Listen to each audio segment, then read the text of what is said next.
talking tonight. And he's at Red Hill, which I had to look up. It's about 2 hours east of here. So we're really lucky to have him this evening and really appreciate his time. Patrick Henry Jolly is a fifth great grandson of the American patriot Patrick Henry. He was telling us he's both a fifth and a sixth great grandson. So he's very well connected to his ancestor.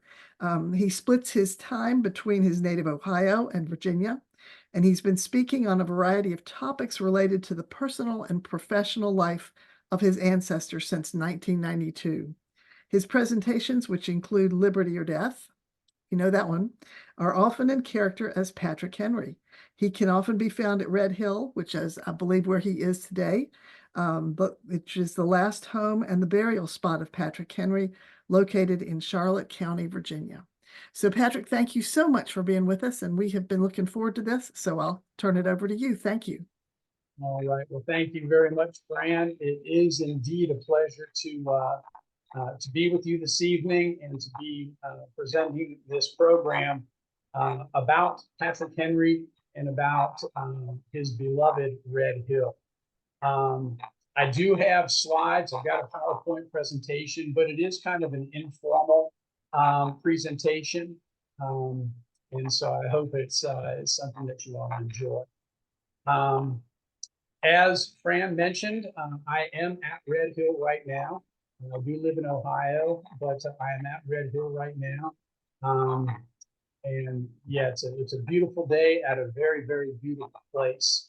And if you've never been here, hopefully this might whet your appetite for a trip out to Charlotte County and Campbell County. Actually, Red Hill is on there's property on both sides of the county line in Charlotte and Campbell County. But might whet your appetite for a visit out this way. We'd love to see you and show you around the place. Who was Patrick Henry? That's kind of the question that a lot of people ask. He was somebody who his contemporaries considered to be one of the major influences and one of the major influencers of the American Revolution. And today, unfortunately, a lot of people kind of look at Patrick Henry and hear the name. They typically might think of 7 words: "Give me liberty or give me death," but they don't necessarily know the full extent of his involvement in the things that he did. Let's just look at a few of the things that make up or that help answer the question of who is Patrick Henry. Obviously, a founding father. He burst on the scene as a young attorney over in Hanover Town with a court case that was known as the Parsons Cause. And that was where he really first gained public appeal and where he first started speaking out against the crown. Not everything was always sunny and rosy for Patrick Henry. He was a failed shopkeeper on a couple different at a couple different times in his life. And that kind of presents some interesting opportunities that we can kind of ask questions about. What would have happened if he wasn't a failed shopkeeper? What if he was successful at that? What if he would have had a better education? Would his career path have been different? And perhaps would the history of the United States been a little bit different? We don't know the answers to those, but obviously there's some interesting questions. He had a very rural upbringing, being born over in Hanover County. At that time, if you're familiar with Hanover, it's right outside of Richmond. He was born about a dozen or so miles outside of what is now downtown Richmond. When he was born in 1736, Richmond did not exist. It wasn't incorporated until the 1740s. So it was really frontier land.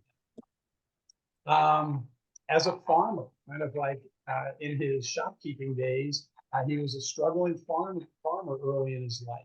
He acquired a farm called Piney Slash from his father-in-law, and right alongside, probably with about a dozen enslaved laborers that his father-in-law and his father had given him. He worked the land and tried to make Pine/successful, but it just was not. So that's another question we can ask. What would have happened if he was a successful farmer? Again, would that career path have changed?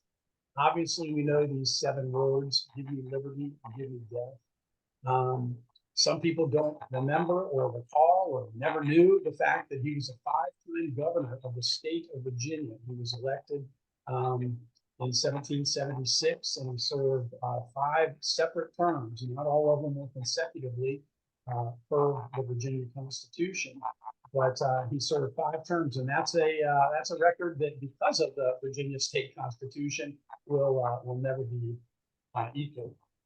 Obviously, he was I'll say, a hardcore states' rights advocate, but towards the end of his life, some people said that he switched over to the Federalist side. We'll get a little bit more into that a little bit later in the presentation, but it's an interesting conversation. At the end of his life, was he still a states' rights advocate, or did he become a Federalist? These are just to highlight some of the things that people may not know about him. Obviously, he was very instrumental in us having a Bill of Rights attached to our Constitution, as it was originally proposed and as it was originally ratified. There were no amendments to the Constitution. He made sure that we had a Bill of Rights attached with it, which I think we are all grateful for today. Obviously, he was a plantation owner.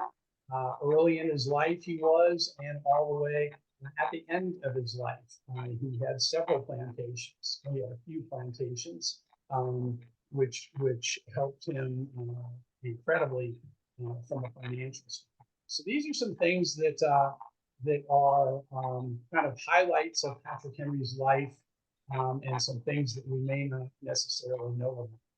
Patrick Henry was a Christian man. We hear a lot about faith of our founding fathers, and we hear a lot about deism and people equating deism with Christianity. Patrick Henry at one time wrote a letter to one of his daughters and said, "I am a Christian, not a deist." Actually, I think he said it the other way around. "I am not a deist, but I am a Christian." So he made a clear distinction between the beliefs of deists and Christianity. And so that was something that obviously played an important part in his life, is his faith. And family man. That's something that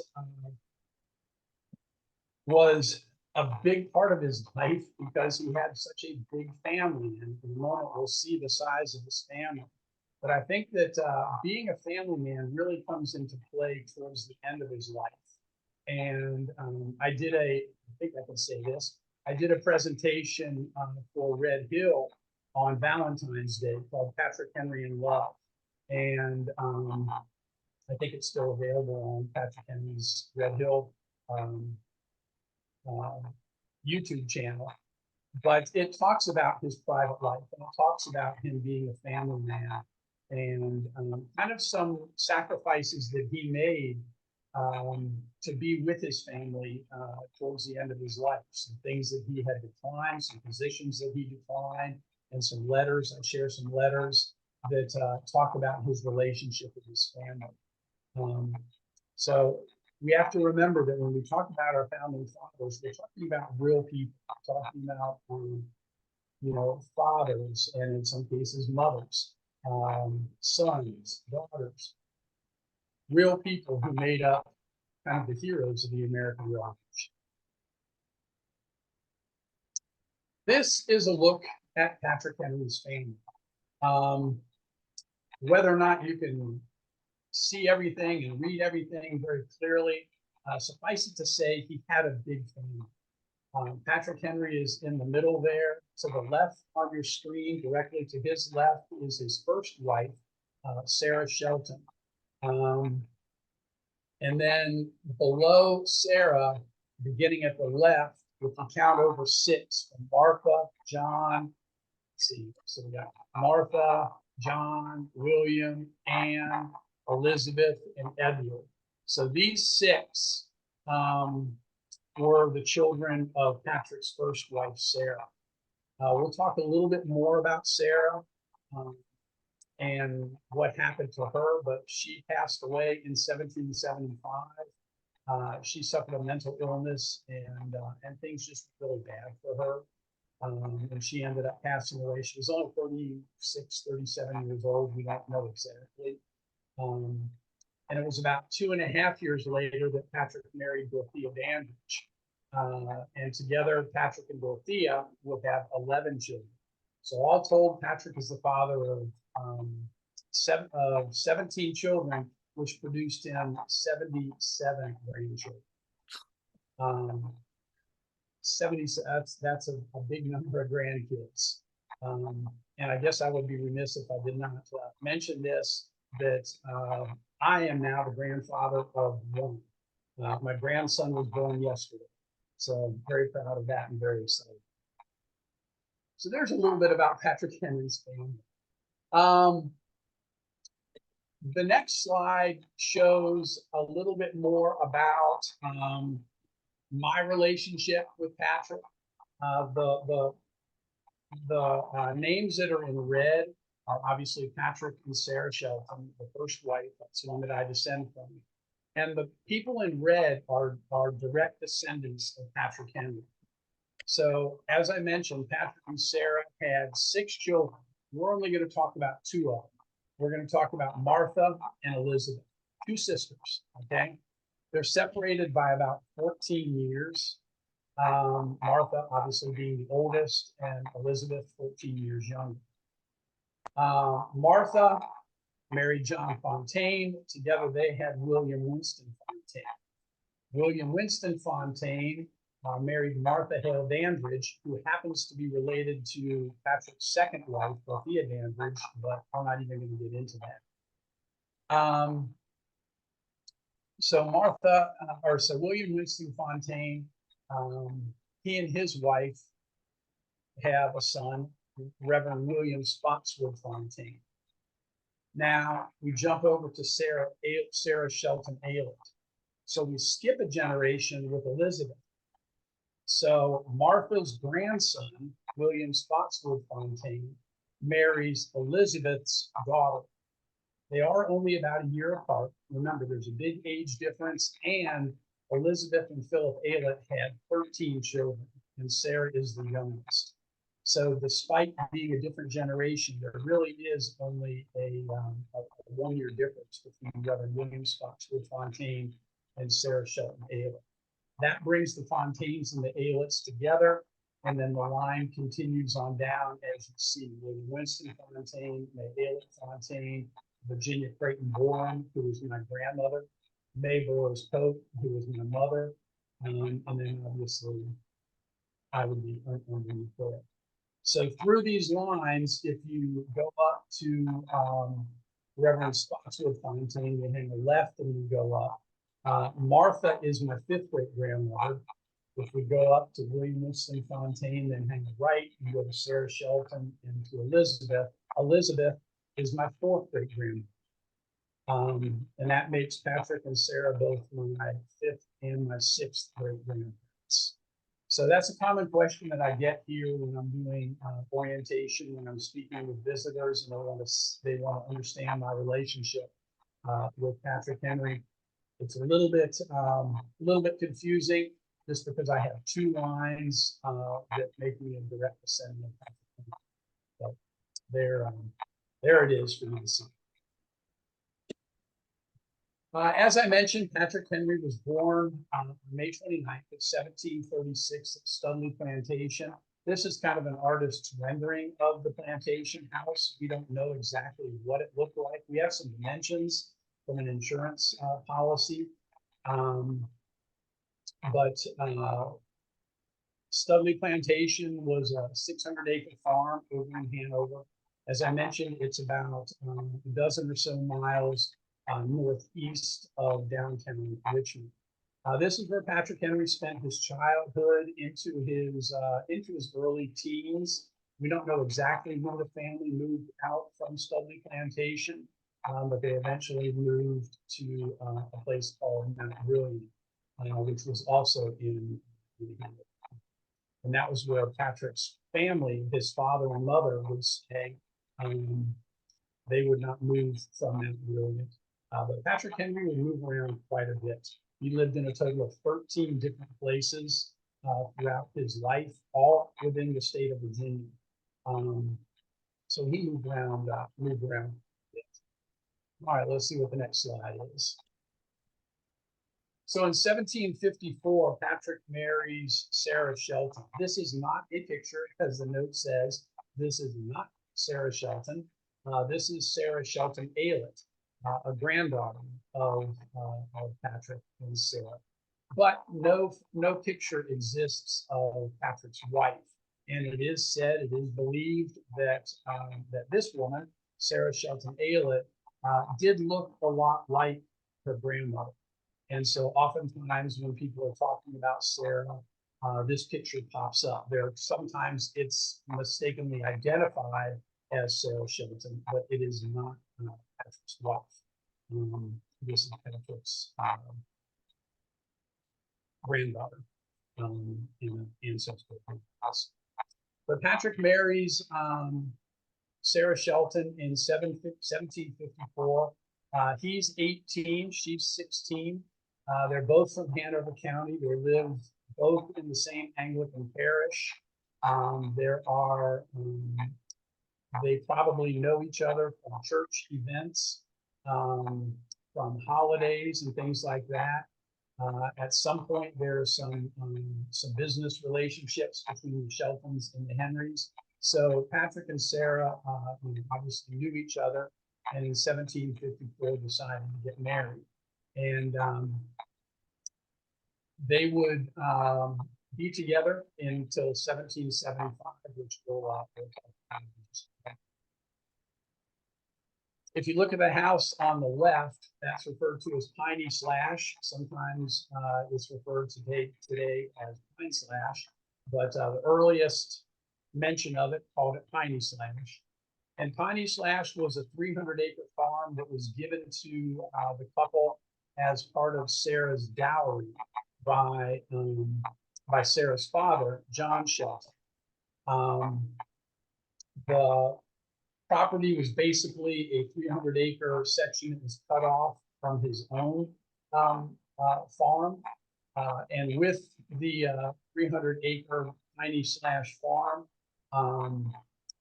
John Shelton gave them 6 enslaved workers, and also as part of a wedding, gift, John Henry gave them 5 or 6 enslaved workers as well. So they started life together on their 300-acre farm called Piney Slash with about a dozen enslaved laborers. And we can imagine that Patrick wanted this farm to work. And so we can, again, we don't have documentation on this, but we can imagine that he was out there trying to work the soil and trying to make this farm work. It was not very productive. It didn't do well. The building that you see here is not believed to be the first house that Patrick and Sarah moved into. There's another one that would be off to the left of this building in this picture. You can't see, about 150, 200 feet away, if my recollection is correct. And that would be the house that they lived in. This would have been another building, maybe an overseer's building. And the original home that Patrick and Sarah lived in burned. And so they pretty much lost everything. Nobody was injured in the fire or anything like that, but they pretty much lost everything. And they ended up moving into the structure that you see here. There has been dendrochronology testing on the wood inside of there, and it does date back to the time of Patrick and Sarah. So it is believed that this was the cabin that they lived in on the property known as. After the fire, after the poorly producing farm, after a second attempt as a shopkeeper, they ended up leaving Pine Slash and moved over to Hanover Tavern. Now, the picture that you see here is Hanover Tavern today, modern Hanover Tavern. This is not necessarily what the original tavern looked like. It may or may not even be on the original exact spot of the original tavern. But the tavern was owned by Sarah's father, John Shelton, and they stayed there while they kind of got their feet under them again. And it was here that Patrick Henry made the decision that he needed to figure out a way to provide for his now growing family. And he made the decision to law and to study law. Studying law could be a very laborious process. People like Washington or Jefferson, for instance, Thomas Jefferson, he attended college over at William and Mary for a few years, whatever the required time was, 2 or 3 years. Then he also apprenticed under a very notable attorney in Virginia, George Witt, and he apprenticed under Witt for several years as well. And it was finally when he felt that he's ready, and this is kind of a typical course: several years of schooling, several years of apprenticeship. Then you go to Williamsburg, where you are interviewed by notable lawyers, and you receive or don't receive your license to practice law. Well, various accounts that are given by contemporaries of Patrick place his time of study between maybe 6 and 12 weeks. So he borrowed some law books. He studied. The courthouse was right across the street from the tavern, so no doubt when he had opportunity, he would go across the green and sit in on the court proceedings and maybe see how the legal process was applied. His father was one of the justices. He had other relatives who were involved in the court system as well. And so it was really here that he kind of made the decision to put the farming behind him at this point, please, put the farming behind him, put the shopkeeping behind him, and to focus his attention on his legal practice, which he did. His first big public entry into, I guess I should say, his first legal argument that he gave that got him public notoriety was the Parsons cause. The Parsons cause, it's kind of depicted there on the right, is at Hanover Courthouse, and it was a court case in 1763. Now, Patrick had been an attorney for a couple of years already, building his practice, building his reputation. But this was one of those court cases that would have made, something like TMZ or something like that. This one would have gone viral. This was a big one. And Patrick was not involved in the main aspect of the Parsons cause, but he was just involved for one day in December of 1763 for the penalties phase. And it was here that he spoke out against ministers, of which his uncle was one of them. And he also spoke out against the crown, against Parliament and the crown for their overreaching authority in a decision involving the Parsons. In a nutshell, real quickly, it was about the pay that ministers would receive. And I'm not here to say that the ministers were necessarily wrong. They were paid a flat rate in tobacco, which was very common in the mid 18th century.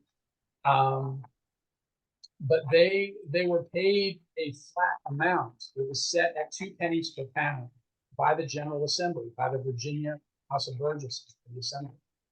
And as you can imagine, as the value of tobacco fluctuated, whether there was a big drop and the price went down, supply and demand, or whether there was a short crop and the price went up, they were still paid 2 pennies a pound.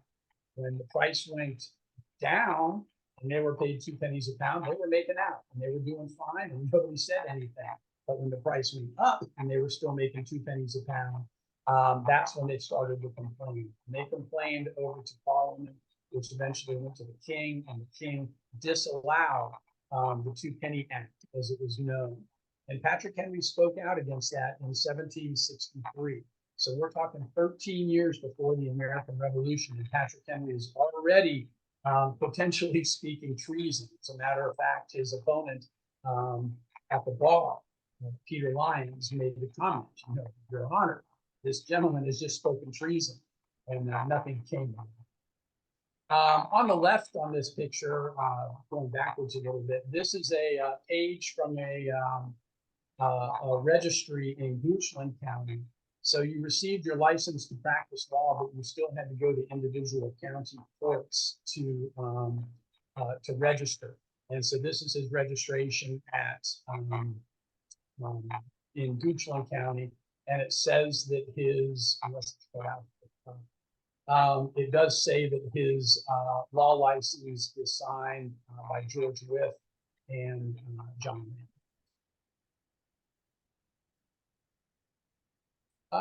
Patrick Henry then burst on the scene with the Parsons Clause. He became very popular. And in 1765,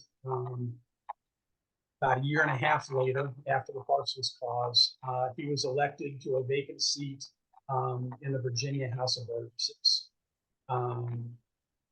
Just 9 days on the job, in a room full of very, very, very intimidating and prestigious people. John Randall, Peyton Randall, George Wythe, Richard Henry Lee.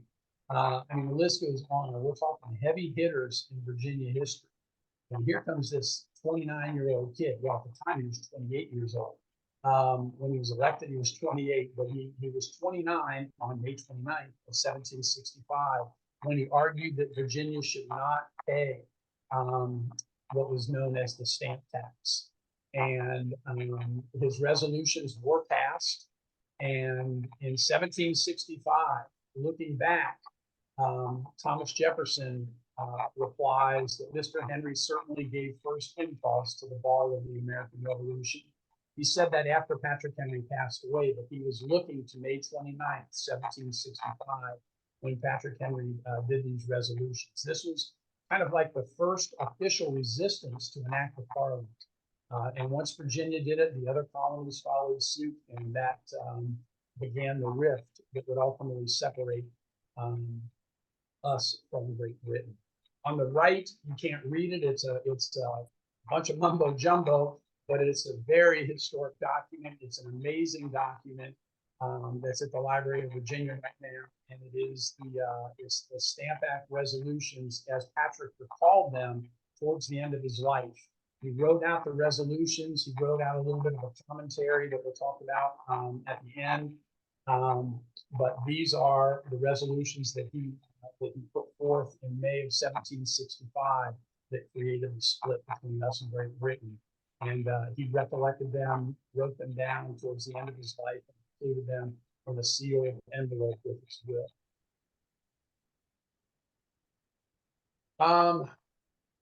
What you're looking at here is Scotch Town, which is also over in Hanover County. I mentioned that Patrick lived in 13 different places throughout Virginia. 5 of them were actually in Hanover County. Scotchtown was the largest house that Patrick Henry privately owned. It's over 90 feet long and about 40 feet wide. It's like almost like a big shoebox.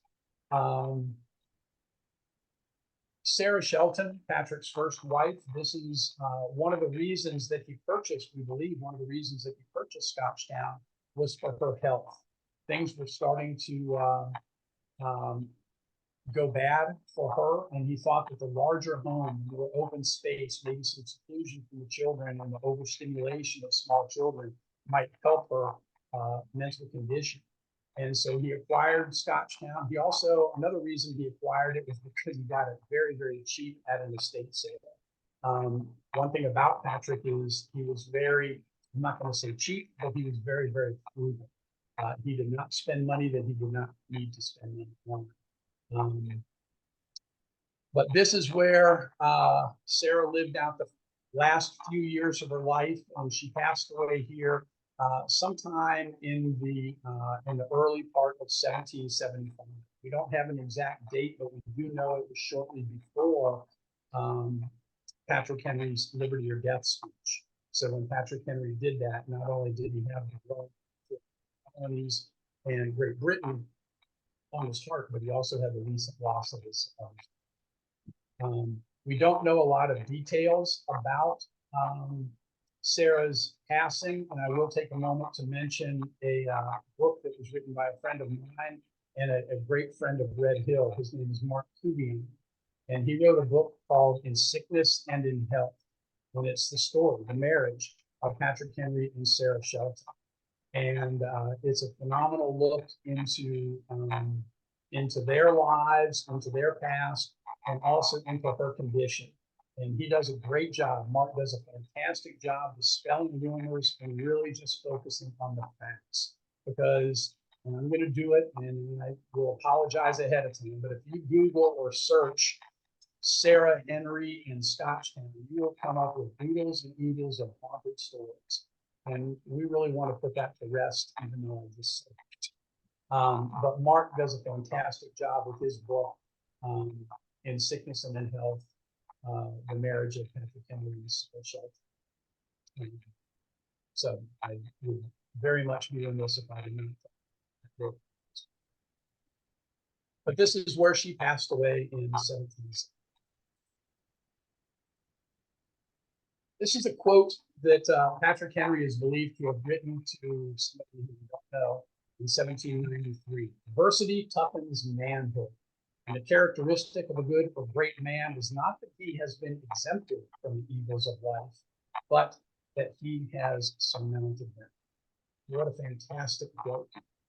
So what are some things that he had to deal with? He was born in a very rural location. That may or may not be adversity. He didn't have any formal education beyond his father's tutelage, which ended at the age of 15. It was said that he was educated in a kind of a country school until he was about 10 years old, learning the basics of reading, writing, arithmetic. And then his father taught him until he was about 15. Then he went into shopkeeping, which he failed on a couple of occasions. His poorly producing farm, a house that burned, self-studying for a law license, yet still becoming a very successful attorney. The Parsons Clause, the Stamp Act. These are things that he was young, inexperienced, but yet he dominated these events. And then, of course, his first wife, Sarah, passing away. 1775, Patrick suggests on March 23rd that it was time for Virginia to arm itself and to create a military, create a militia to protect itself from Great Britain. And that's the context of Give Me Liberty or Give Me Death. As I perform it, it's about a 13-minute speech, we'll say. But when Patrick said it, we don't really know how long it was because we don't know exactly what he said. And it also probably wasn't a single uninterrupted speech as we think of. He was defending his resolutions, and there was a lot of argument. They did narrowly pass, and Andrew Lewis, who you all know over in the Salem area, was actually part of the committee that was established to figure out how to raise a militia.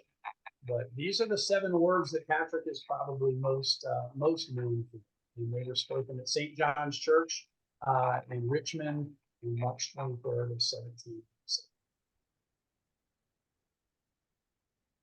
Looking kind of quickly in an overview of Patrick Henry's life between Liberty or Death in 1791 when he goes to Red Hill, or when he moves over in this area.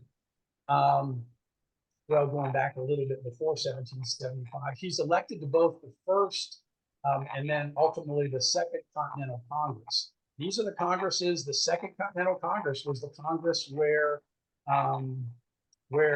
the United States declared independence. But Patrick Henry was not there. He had left, as had George Washington. George Washington had left to become the commander-in-chief of the Virginia Army, of the American Continental Army. And Patrick had left because he was elected as a delegate to the 5th Virginia Convention. That was the 5th convention that declared Virginia to be independent. established a written constitution and a Declaration of Rights, and elected Patrick Henry as the first governor of the state of Virginia. They had done all of this by the end of June. So if for some crazy reason somebody would have gotten cold feet up in Philadelphia and had not declared independence as a colony or as a group of colonies, I'm not really sure what would have happened in Virginia, because they had pretty much already established the fact that they were going to. By the way, a couple of Henry and Washington, and there was another I think off the top of my head. 3 delegates had left the Second Continental Congress, and that opened the door for the alternates. So the alternates are the ones that are not elected to go to Congress. But because these 3 gentlemen had left, that opened the door for the 3 alternates. One of those alternates was the fellow who would ultimately write the Declaration of Independence, Mr. Thomas Jefferson. As I mentioned, Patrick Henry was elected as the first governor of the Commonwealth of Virginia. He position that he served 5 times. He was elected 6th, but he declined his 6th term, and he finally left the governorship in December of 1786. While he was the governor of Virginia during his 2nd term, he married Dorothea Dandridge. As I mentioned earlier, Patrick and Dorothea would go on to have 11 children together. And Dorothea was considerably younger than Patrick Henry, and she would go on to outlive Patrick by 32 years. Patrick was a delegate to Virginia's ratifying convention in June of 1788. A bunch of numbers there. Those are just to help me. John Tyler, who was a colleague of Patrick Henry's, he went on to talk about how Patrick Henry, at the Virginia ratifying convention, the convention, you can follow these numbers here. The convention lasted 23 days. Patrick Henry spoke on 18 of those days, several times, more than 3 times a day. There was one time where he spoke 5 times a day that day, and another day where he spoke 8 different times. And there was one day where he was on his feet speaking for 7 hours continuously.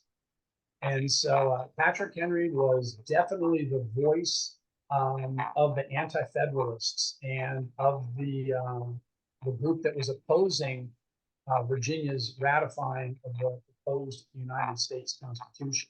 When he did finally, I think, realize that that the Constitution was going to be ratified by Virginia, he then changed his tactics to really focus on the fact that there had to be discussions for amendments. Because at the time of the proposal, there was not even discussion or allowed discussion about amendments.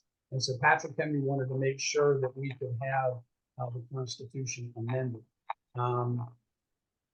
He worked very hard after the ratifying convention as well to make sure that that was actually fulfilled and in place. In 1786, we mentioned that Patrick Henry leaves the governorship. He then returns to his law practice, where he regains his popularity as an attorney and really hits high levels. The Randolph murder trial is another one of those trials that would have gone viral today. It's a celebrity murder case that has everything that Hollywood would just love. Look it up on your own sometime. It's an interesting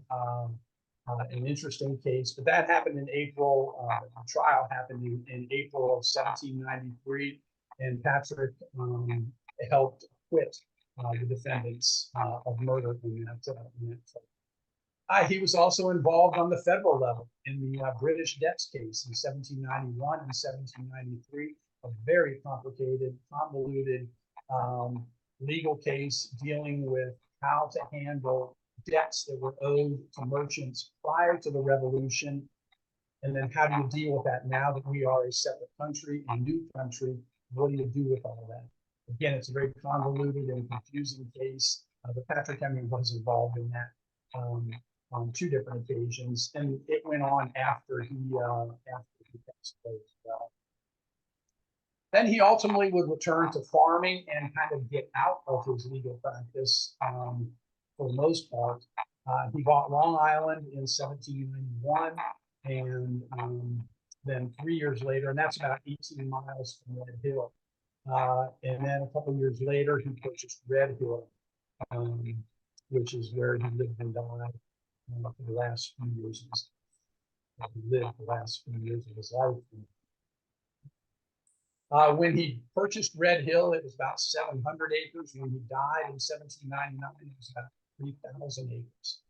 And as I mentioned earlier, there were 67 enslaved individuals here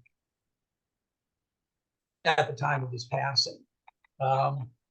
We do have an inventory. Fortunately, an inventory was taken of Patrick Henry's possessions at the time of his death, and which included desks and chairs and furniture and pots and pans and all this stuff.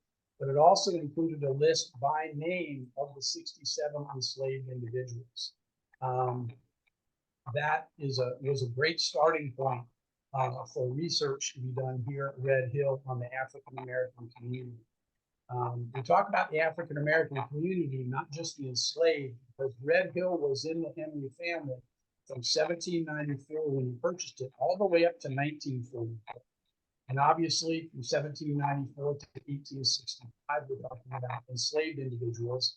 After 1865, we talk about emancipated or free individuals who are here as sharecroppers, that are working here, living here, keep until Patrick's great-granddaughter, Lucy Henry Harrison, passed away in 1794, or I'm sorry, 1934. And then the Patrick Henry Memorial Foundation.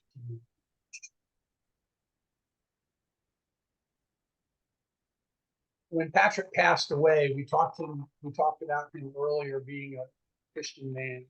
The chair that you're looking at is the actual chair that Patrick was sitting in on June 6th of 1799 when he passed away. It was here at Red Hill until 1910, but Lucy, Patrick's great-granddaughter, sold it.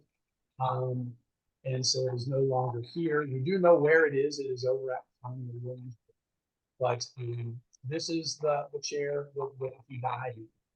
And among his last words, which I think tell us a lot about the person of Patrick Henry, he said, "Doctor, I've used a lot of different arguments to prove to you the truth of the Christian religion. I'm going to give you one last argument, a final argument, by showing you how a Christian man dies." And it was with that Patrick Henry passed away. And the Virginia Gazette posted a beautiful tribute to him, and the headline was "Mourn Virginia, Mourn." We don't necessarily understand today in 2024 what a huge figure Patrick Henry was in 1799 and in the previous decades of his public life. He was a major player, if not the major player, for Virginia in the American Revolution. I tell the story, and I firmly believe from contemporary evidence that this illustration in my mind is true. If I took a vote of everybody who was watching right now, and we decided on a single person put up on a pedestal to represent the American Revolution, I imagine, and rightfully so, that we would probably agree on George Washington. I firmly believe that George Washington would reach his hand down, take Patrick Henry's hand, and bring him up on that pedestal with him. That's the kind of influence that Patrick Henry had during his lifetime. And it's kind of unfortunate that we don't see that today. And I guess that's part of our job is to try to help that to be done. This is the ending of the tribute to Patrick Henry from the Virginia Gazette. As long as our rivers flow, our mountains stand, so long will your excellence and worth be the theme of homage and endearment. And Virginia, bearing in mind her loss, will say to rising generations, imitate. Today, Red Hill as you can see, is kind of the aerial view there is about 1,000 acres. We get about 12,000 visitors annually. Our focus is on education and preservation. Today is March 14th. Today we had over 60 people here. We had 60 students plus teachers and parents that were here for living history. Yesterday we had 40 plus parents and teachers' aides and teachers that were here for that exact same reason. So education and preservation is something that's a big focus for the people at Red Hill. This is kind of a quick look at the Henry House. It's not very big. It's not a Monticello or a Mount Vernon, but Patrick Henry's personality was not that Thomas Jefferson or George Washington. This is a great picture of the personality of Patrick Henry. The Osage orange tree, we got to mention the big tree. This has been named many times the national champion. The largest Osage orange tree in the United States. It's estimated to be about 350 years old, which puts it over 100 years old. And as you can see, it just dwarfs the Henry House. The Henry House is a reconstruction. The original house, I think I mentioned earlier, burned in 1919 when Lucy was living here. She never rebuilt it. She moved into the law office, which is on the property. And so the house that you see here was built and dedicated on Patrick's birthday, May 29th of 1957. Porter Place Trail, as I mentioned, was the hub of the African American community. The picture on the left shows the cemetery. There are 147 known graves of African Americans that are buried there. There is a headstone that you can see on the left there that does have a name and dates, but that is the only one. The other ones are just rocks. But through research, we have identified the names of over 50 individuals who are here. So when I do tours, when I do lantern tours, like I have done for weeks, we do go down Porter Place Trail, and I make a point to read off the names of those that we know are buried. This is one of the most special places here at Red Hill. And here are the graves of Patrick Henry on the right, and Dorothea Dandridge on the left. These were put in place almost 60 years after Patrick passed away by his son John Henry, whose daughter just passed away in 1856. And it was at that time that John decided to permanently mark his mother and father. And these are the graves. These are the graves that he designed and are in place today. As you can see, Patrick's is very simple. Kind of like his home, kind of like the clothes he wore, the food he ate. He was just a very simple, plain individual. And didn't need anything fancy even in death. And his marking at the bottom there says his fame, his best. This is kind of a view looking south over the property. The landscape might have changed over the years, over the generations, but this is basically the undisturbed view that Patrick Henry would have had as well at his place here at Red Hill. You can see why he referred to it as one of the garden spots. When Patrick passed away, in his will, I mentioned that he had the Stamp Act resolves and some comments about it. And he's talking about American independence and our liberties. Whether this proves a blessing or a curse depends upon the use how people make the blessings which a gracious God hath bestowed upon us. If they're wise, they'll be great and happy. But if they're of a contrary character, they will be miserable. Righteousness alone will exalt them as a nation. Reader, whoever thou art, remember this, and in thy own sphere practice virtue thyself and encourage it in others. That's probably my favorite quote of and I pass that out to every school kid that comes through living history. I've got a sheet with a couple of quotes, and that's on there, and I tell them this is the secret to success in our country today, and I encourage everybody to learn that and to live it. Well, that concludes my part of this, and I appreciate you listening.